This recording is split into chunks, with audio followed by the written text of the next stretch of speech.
I'm Will, and welcome back. How is everybody? So here is a wrap up for you guys. I've been kind of busy, a lot's been going on, it's been really chaotic. I have a bloody sinus infection, but what's new? So first things first, I read Shallow Creek. I was sent this by the publisher. I won't give too much away, but this is a really strong, quite spooky, very, very good story. Just a fantastic read, and I couldn't put it down. The writing is good, the story is good, the pacing is good, the characters are good. There it is. So, and I also read Gingerbread. This book has been on my radar for a little while. It's really difficult to show you the covers on this thing. It's literary fiction.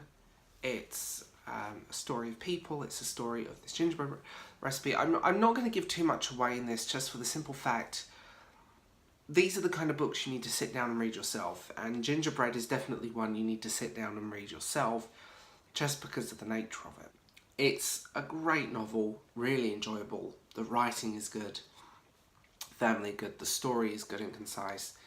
It just pulls you in and it doesn't let you go. And I found I genuinely couldn't put Gingerbread down, so it's always a plus with books. And on my Kindle, I also finished reading Let the Right One In. This is a vampire novel that it's been on my Kindle for a very long time, and I finally sat down and read it. It's set in a small Swedish town. It's this quite bleak, isolated story. The child is the vampire child, basically, who you find out, although posing as a girl, is actually a eunuch, which is a whole complicated thing.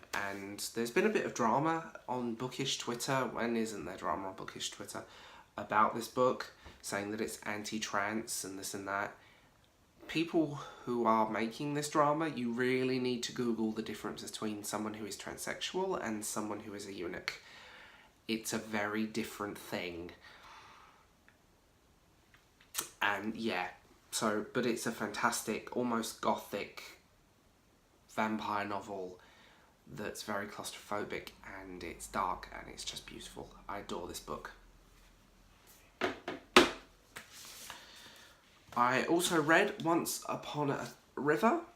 Now this has been on my radar for a little while. It's been one of those books that's a few people have been talking about. I kept seeing it Waterstones. So here we go. On a dark midwinter's night, the Swan, an ancient inn on the banks of the Thames. The regulars are entertaining themselves by telling stories as the door bursts open to an injured stranger, in his arms the drowned corpse of a child. Hours later, the dead girl stirs, taking a breath, returned to life. Is it a miracle? Is it magic? Or can it be explained by science? This book is absolutely spectacular. It's literary fiction, it's historical fiction, but it has this sort of fairy tale quality to it. It's not quite real. It gets quite surreal in places, and I mean, it's one of the most pleasurable and satisfying books I've read in a very long time, and I definitely want to read more from this writer. And, reference back to an old video of mine, it's a proper hardback. Fabric, not paper. So that's always a plus. Really beautiful book, and definitely one you would consider picking up at some point, because it is just so good, you know. And I read The Goldfinch. I have been looking for this book for a very long time, and I found it in my library sale for 50p. I refused I don't know why. It was one of those books, the paperback in the UK is huge, and it's one of those that the spine will just disintegrate. So I thought, get the real proper version of the book. It also includes a nice little print of the painting that inspired the book. 50p in a library sale, I couldn't say no. I'm not going to go into detail with this because it's quite it's a chunkster, to be honest. It's quite a big book, and I think a lot of people will find it quite intimidating.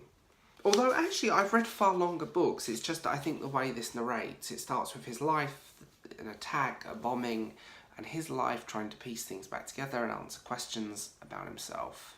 So, yeah. A beautiful book, beautifully written. So that's the Goldfinch. Update time. Just a chat, guys. Everyone keeps asking me, where is my social media? It is down below. But also, well, I've got my own book coming out, and I've started a new series that I'm writing, so hopefully that will get sorted. So that's kind of my little news, and I have my own book coming out finally this year, although it's been on the cards for a little while. And please like and subscribe as always. All of my links are down below.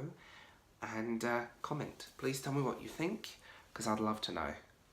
Bye guys.